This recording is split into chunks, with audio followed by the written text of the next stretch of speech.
بسم اللہ الرحمن الرحیم۔ فتح مبینہ، مدینہ مدینہ۔ اللہ تعالیٰ کے اس امت پر بے شمار انعامات ہیں۔ معلوم نہیں ہم بار بار غیر مسلموں سے کیوں مرعوب ہو جاتے ہیں۔ ماضی بھی اس امت کا روشن ہے، مستقبل بھی کامیاب اور تابناک ہے، اور الحمدللہ حال بھی اتنا برا نہیں کہ ہمیں کوئی مایوسی ہو، کوئی پریشانی ہو۔ آج کل اسرائیل کا شور ہے، فلاں نے تسلیم کر لیا، فلاں تسلیم کر لے گا، فلاں تسلیم کرنے والا ہے۔ ہم کہتے ہیں کہ اسرائیل نے تباہ ہونا ہے، اسرائیل ضرور تباہ ہوگا۔ قسم اس اللہ تعالیٰ کی جس کے قبضے میں ہماری جان ہے، جو کائنات کا خالق اور مالک ہے، کہ اسرائیل ضرور تباہ ہوگا، وہاں اسلامی حکومت قائم ہوگی۔ پھر کیا پریشانی ہے؟ وہ بد نصیب مسلمان حکمران جو اسرائیل کو تسلیم کر رہے ہیں، وہ نہ مسلمانوں کا کچھ بگاڑ سکتے ہیں اور نہ اسلام کا۔ ہاں، وہ اپنی بد نصیبی، اپنی محرومی، اپنی خباثت، اپنی غلامی اور اپنی شقاوت کو پکا کر رہے ہیں۔ یہ سب ذلت کی موت مارے جائیں گے، تاریخ میں ان کا نام کالے حروف سے لکھا جائے گا۔ یہ قیامت تک اپنی قوم کے دشمن کہلائیں گے۔ اسرائیل کو تسلیم کرنے سے نہ ان کی عمر بڑھے گی، نہ ان کا قد، نہ ان کی عزت بڑھے گی اور نہ اقتدار کے دن، نہ ان کی شان بڑھے گی اور نہ ان کی طاقت۔ یہ پہلے بھی غیر محفوظ ہیں، اسرائیل کو تسلیم کر کے یہ اور غیر محفوظ ہو جائیں گے۔ یہ پہلے ہی خوف زدہ ہیں، اسرائیل کو تسلیم کر کے ان کے خوف میں مزید اضافہ ہو جائے گا۔ یہ پہلے ہی غلام ہیں، اسرائیل کو تسلیم کر کے ان کی غلامی اور ذلت مزید بڑھ جائے گی، کیونکہ اللہ تعالیٰ کا یہودیوں کے بارے میں حتمی فیصلہ ہے۔ ضربت علیہم الذلۃ والمسکنہ، اللہ تعالیٰ نے ذلت اور محتاجی کی مہر ان پر پکی کر دی ہے۔ دیکھا نہیں ایک ایک سے بھیک مانگ رہے ہیں کہ ہمیں تسلیم کیا جائے، دن رات سازشیں کر رہے ہیں کہ کسی طرح ہم بچ جائیں۔ بھلا یہ بھی کوئی زندگی ہے؟ ساری دنیا میں نفرت کا نشان یہودی، ساری دنیا میں بخل اور کنجوسی کی مثال یہودی، ساری دنیا میں شرارت اور خباثت کی علامت یہودی۔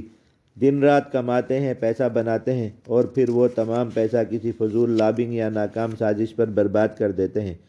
دجال کے پیروکاروں میں سے ایک مہرا ٹرمپ آیا، اس نے عربوں کی گردن پر اپنی ایرانی چھری رکھی اور ان سے اسرائیل کو تسلیم کرا لیا۔ کیا یہ بھی کوئی فتح ہے؟ دوسروں کے سہارے اپنے وجود کو تسلیم کرانا کون سا کمال ہے اور کون سا کارنامہ؟ اسرائیل دنیا بھر کا زور لگا کر فلسطین کے نہتے مجاہدین کو آج تک ختم نہیں کر سکا۔ حماس کے فدائی اور اسلامی جہاد کے جانباز آج بھی وجود رکھتے ہیں۔ ساری دنیا ان کے وجود کو تسلیم کرتی ہے۔ ہمارے مسلمان حکمران خود کو مسلمان کہلوا کر بھی اگر فلسطین کے شہدائے کرام سے غداری کر رہے ہیں تو وہ اپنا ہی نقصان کر رہے ہیں۔ ان حکمرانوں کی مسلمان عوام میں نہ کوئی عزت ہے نہ مقبولیت۔ یہ ظلم و جبر کے ذریعے مسلمانوں پر مسلط ہیں، مگر ان میں سے آج تک کسی کا بھی انجام اچھا نہیں ہوا۔ اور یاد رکھیں کہ اسرائیل کو تسلیم کرنے والوں کا انجام تو بہت برا ہوگا۔ یہ حکمران پلاسٹک کے لفافے ہیں، یہ اپنی عوام پر شیر اور غیروں کے سامنے گیدڑ ہیں۔ ان کے اسرائیل کو تسلیم کرنے سے اسرائیل طاقتور اور محفوظ نہیں ہوگا، بلکہ وہ مزید کمزور اور غیر محفوظ ہو جائے گا۔ قیامت قریب ہے، اس لیے سارے کافر اور سارے منافق متحد ہو رہے ہیں، مگر ہمیں احساس ہو یا نہ ہو، ان کو اچھی طرح معلوم ہے کہ مسلمان بہت تیزی سے طاقت پکڑ رہے ہیں اور اسلام بہت تیزی سے پھیل رہا ہے۔ ممکن ہے آپ حضرات کو میری یہ باتیں عجیب لگیں، کیونکہ میڈیا نے آنکھوں پر پردے ڈال دیے ہیں۔ وہ میڈیا کے زور پر اپنی طاقت کا رعب مسلمانوں پر مسلط کرتے رہتے ہیں۔ جھوٹی فلمیں، جھوٹی ویڈیوز، جھوٹا پروپیگنڈا اور جھوٹی طاقت۔ یہ اتنے طاقتور ہیں تو کرونا کا مقابلہ کیوں نہیں کر پا رہے؟ کھانسی بخار کے ایک معمولی سے جرثومے نے ان سب کو کھلے بازار میں بے آبرو اور بے وقار کر دیا ہے۔ یہ مسلمانوں کو بتا رہے تھے کہ چاند بھی ہمارے قبضے میں ہے اور زمین بھی اب ہماری ہے، ہم جو چاہیں دیکھ سکتے ہیں اور جسے چاہیں مار سکتے ہیں۔ اللہ تعالیٰ نے ان کے دعووں کی تردید میں انسانوں کو کئی بڑے بڑے نشان دکھائے، مثلاً افغانستان میں امریکہ اور نیٹو اتحاد کی شکست، عراق سے امریکہ کی ناکام پسپائی، لیبیا میں ان کی ذلت، شام میں ان کی ہزیمت، مگر یہ لوگ میڈیا کے زور سے آنکھوں پر پردے ڈالتے رہے۔ اب اللہ تعالیٰ نے ایک چھوٹا سا جرثومہ اتارا، اتنا چھوٹا کہ خوردبین میں بھی نظر نہیں آتا۔ اس جرثومے نے ساری دنیا کو الٹ کر رکھ دیا۔ وہ جو سائنس کو نعوذ باللہ معبود کا درجہ دیے بیٹھے تھے، اب حیران ہیں کہ ابھی تک کرونا سے دفاع کی دوا تک تیار نہیں ہو سکی، اور کرونا ان پر ایک کے بعد دوسرا وار کر رہا ہے۔ پرسوں کی خبروں میں تھا کہ برطانیہ میں کرونا نے نیا حملہ کیا ہے، اور اس بار اس نے اپنا حلیہ بھی تبدیل کر لیا ہے۔ انڈیا میں کرونا کے مریضوں کی تعداد 1 کروڑ سے اوپر جا چکی ہے۔ امریکہ میں بھی کئی لاکھ لوگ کرونا سے مارے جا چکے ہیں۔ اب چلاؤ نا اپنا ایٹم بم، اب اڑاؤ نا اپنے B-52، اب مقابلے پر لاؤ نا اپنے رافیل اور میراج۔ لوگ کہیں گے کہ آپ کرونا کے کارنامے یوں بیان کر رہے ہیں جیسے کہ وہ کوئی مسلمان مجاہد ہو۔ بات یہ ہے کہ آج کفر نے اپنی طاقت کا ڈھنڈورا پیٹ کر جس طرح لوگوں کو اپنا ذہنی غلام بنایا ہوا ہے، اس طاقت اور رعب کو توڑنے کے لیے ہمارے زمانے کے مسلمان مجاہدین نے بہت قربانیاں دی ہیں۔ ایک نظر ان مسلمان ماؤں پر بھی ڈالیں جو اپنے نوجوان بیٹوں کو کفن تک نہ دے سکیں۔ کیا یہ قربانیاں رائیگاں جائیں گی؟ اللہ تعالیٰ کا وعدہ ہے کہ وہ اپنے خفیہ اور ظاہری لشکروں کے ذریعے مجاہدین کی نصرت فرماتے ہیں۔ غزوہ احزاب کے بارے میں فرمایا کہ اللہ تعالیٰ نے مسلمانوں کی امداد کے لیے ایسے لشکر بھیجے جو نظر نہیں آتے تھے۔ اللہ تعالیٰ کے لشکر بے شمار ہیں۔ اللہ تعالیٰ کے لشکروں کو اللہ تعالیٰ ہی جانتے ہیں کہ وہ کتنے ہیں۔ افغانستان سے لے کر فلسطین تک، کشمیر سے لے کر بوسنیا تک، برما سے لے کر مالی تک، قربانیوں، شہادتوں اور جاں بازیوں کی جو تاریخ اس زمانے میں مجاہدین نے رقم کی ہے وہ اپنی مثال آپ ہے۔ یہی وجہ ہے کہ لاکھوں سازشوں کے باوجود اسلام پھیل رہا ہے، جبکہ یہودیت سمٹ رہی ہے، صلیب پیچھے ہٹ رہی ہے، بت پرست تباہی کی طرف دوڑ رہے ہیں۔ آج زمین پر ہر دن کے سورج کے ساتھ نئے مسلمان طلوع ہوتے ہیں۔ بلا مبالغہ ہر سال لاکھوں نئے افراد اسلام میں داخل ہو رہے ہیں۔ کیا یہ تبدیلی نظر نہیں آتی کہ پہلی بار میڈیا پر مجاہدین چھائے ہوئے ہیں؟ کہیں حضرت ملا برادر تو کہیں ارطغرل غازی، کہیں افغان طالبان تو کہیں عثمان غازی۔ کل تک کون یہ سوچ سکتا تھا کہ اسلامی تاریخ کے جہادی دور پر بھی ڈرامے بنیں گے؟ ان ڈراموں میں تکبیر کے نعرے، لمبے بال، گھنی داڑھیاں، چمکتی تلواریں، خون آلود خنجر، تیر کمانیں، صلیبیوں کی لاشیں اور جہاد کے غلغلے ہوں گے۔ ہاں، آج یہ سب کچھ ہو رہا ہے۔ میں ان ڈراموں کی حمایت نہیں کر رہا، صرف یہ عرض کر رہا ہوں کہ دور حاضر کے جہاد نے دنیا کو کیسا تبدیل کیا ہے کہ آج جہادی فاتحین کے ڈرامے ہالی ووڈ اور بالی ووڈ کی فلموں سے زیادہ مقبول ہو رہے ہیں۔ بات دور نکل گئی۔ ہم قرآن مجید میں پڑھتے ہیں کہ اللہ تعالیٰ نے حضرت موسیٰ علیہ السلام اور ان کے ماننے والوں کی نصرت کے لیے فرعونیوں پر طرح طرح کے عذاب بھیجے۔ 9 طرح کے عذاب، 9 نشانیاں۔ ان میں سے ایک نشانی مینڈک تھی، ایک نشانی جوئیں تھی۔ تو کیا کرونا اس فہرست میں شامل نہیں ہو سکتا؟ آخری زمانے میں دجال کے حامیوں کا ایک لشکر جو حرمین شریفین کی طرف بڑھ رہا ہوگا، وہ اللہ تعالیٰ کے حکم سے زمین میں دھنس جائے گا۔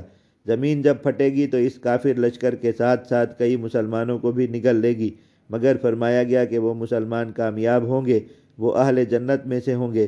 بظاہر وہ ایک عذاب کا شکار ہوئے، مگر یہ ان کے لیے عذاب نہیں، شہادت کا ذریعہ ہوگا۔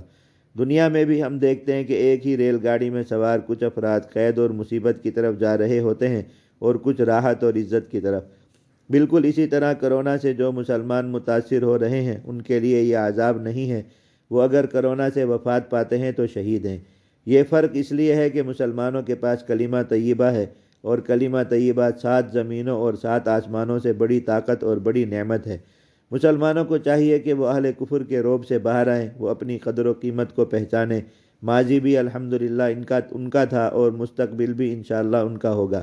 آئیے مدینہ کا روحانی سفر کرتے ہیں۔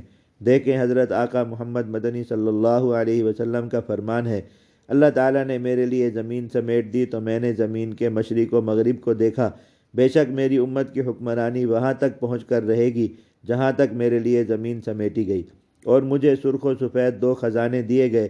میں نے اپنے رب سے اپنی امت کے لیے دعا کی کہ ان کو عمومی قحط سے ہلاک نہ فرمائے، اور نہ ان پر ان کے غیروں میں سے کوئی ایسا دشمن مسلط فرمائے جو انہیں جڑ سے ختم کر دے۔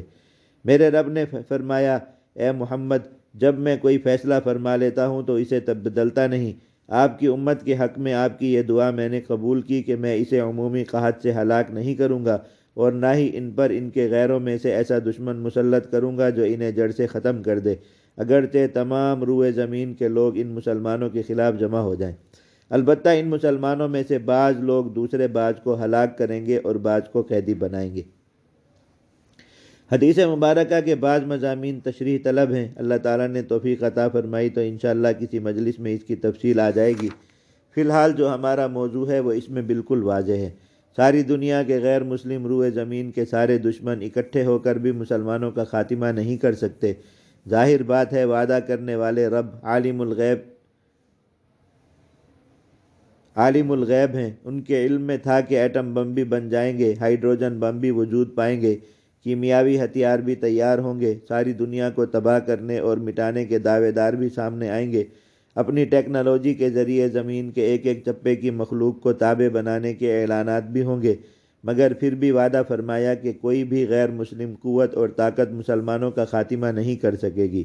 ہاں، مسلمانوں کو جو جزوی نقصانات پہنچیں گے وہ اپنوں کے ذریعے پہنچیں گے، اور غیروں کو بھی مسلمانوں پر مسلط کرنے میں ہمیشہ اپنوں کا ہاتھ ہوگا۔